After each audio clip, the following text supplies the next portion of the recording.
بہادر شاہ ظفر کا نام ابو ظفر سراج الدین محمد تھا۔ ان کی ولادت اکبر شاہ ثانی کے زمانہ ولی عہدی میں ان کی ہندو بیوی لال بائی کے بطن سے 14 اکتوبر 1975 میں ہوئی۔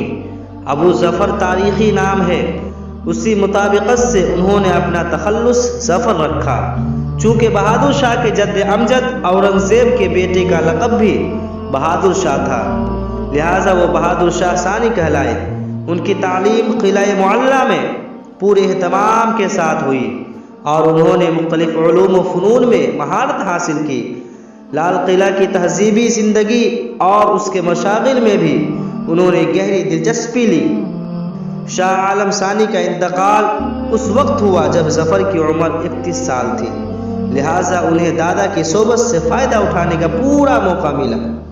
انہی کی صحبت کے نتیجے میں بہادر شاہ ظفر کو مختلف زبانوں پر قدرت حاصل ہوئی۔ اردو اور فارسی کے ساتھ ساتھ بہت سے بھاشاؤں میں بھی ان کا کلام موجود ہے۔ ظفر منکسر المزاج اور خلیق انسان تھے۔ ان کے اندر حلم و ترحم تھا اور غرور ان کو چھو کر نہیں گیا تھا۔ شاہانہ عیش و آرام کی زندگی گزارنے کے باوجود انہوں نے شراب کو کبھی ہاتھ نہیں لگایا۔ شہزادگی کے زمانہ ہی سے مذہب کی طرف جھکاؤ تھا اور کالے صاحب کے مرید تھے۔ اپنے والد اکبر شاہ ثانی کے 11 لڑکوں میں وہ سب سے بڑے تھے، لیکن اکبر شاہ نے اپنے دوسرے چہیتے بیٹے مرزا سلیم کو ولی عہد بنانا چاہا۔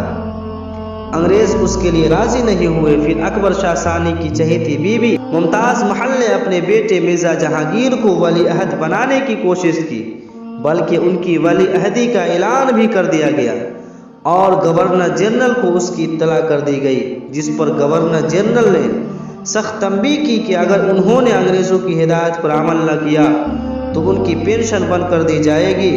مرزا جہانگیر نے ایک مرتبہ ظفر کو زہر دینے کی بھی کوشش کی اور ان پر غیر فطری حرکات کا الزام بھی لگایا گیا، لیکن انگریز ظفر کی عزت کرتے تھے اور ان کے خلاف محل کی کوئی سازش کامیاب نہیں ہوئی۔ 1837 میں اکبر شاہ ثانی کے انتقال کے بعد بہادر شاہ کی تاج پوشی ہوئی۔ بہادر شاہ کی عمر بڑھنے کے ساتھ انگریزوں نے فیصلہ کر لیا تھا کہ دہلی کی بادشاہت ختم کر دی جائے گی اور لال قلعہ خالی کرا کے شہزادوں کا وظیفہ مقرر کر دیا جائے گا۔ اس سلسلہ میں انہوں نے شہزادہ مرزا فخرو سے، جو ولی عہدی کے امیدوار تھے، ایک معاہدہ بھی کر لیا تھا، لیکن کچھ ہی دنوں بعد 1857 کا ہنگامہ برپا ہو گیا، جس کی قیادت دہلی میں شہزادہ مغل نے کی۔ کچھ دنوں کے لیے دہلی باغیوں کے قبضے میں آ گئی تھی۔ بہادر شاہ شروع میں اس ہنگامے سے بالکل بے تعلق رہے، وہ سمجھ ہی نہیں پائے کہ ہو کیا رہا ہے۔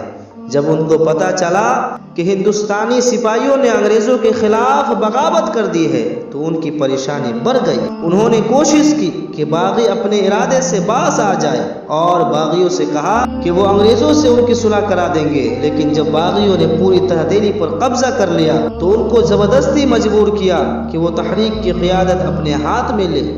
شروع میں انہوں نے بادل ناخواستہ اس زبردستی کو قبول کیا تھا، لیکن جب تحریک زور پکڑی گئی تو وہ اس میں پھنستے چلے گئے اور آخر تک تحریک کے ساتھ رہے۔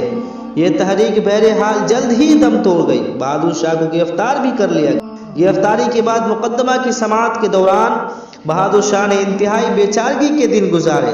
قید میں ان سے ملنے گئی ایک خاتون نے ان کی حالت اس طرح بیان کی ہے: ہم نہایت تنگ و تاریک چھوٹے سے کمرے میں داخل ہوئے۔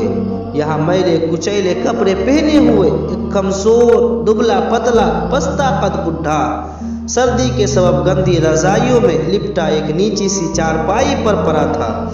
ہمارے داخل ہوتے ہی وہ حقہ جو پی رہا تھا ایک طرف رکھ دیا، اور پھر وہ شخص جو کبھی کسی کو اپنے دربار میں بیٹھا ہوا دیکھتا اپنی توہین سمجھتا تھا، کھڑے ہو کر ہم کو نہایت عاجزی سے سلام کرتا جا رہا تھا کہ اسے ہم سے مل کر بڑی خوشی ہوئی۔ 19 مارچ 1858 کو عدالت نے بہادر شاہ ظفر کو ان تمام جرائم کا مرتکب ٹھہرایا جن کا ان پر الزام لگایا گیا تھا۔ 7 اکتوبر 1858 کو سابق شہنشاہ دہلی اور مغلیہ سلطنت کے آخری تاجدار ابو ظفر سراج الدین محمد بہادر شاہ ثانی نے دہلی کو ہمیشہ کے لیے خیر آباد کہہ دیا۔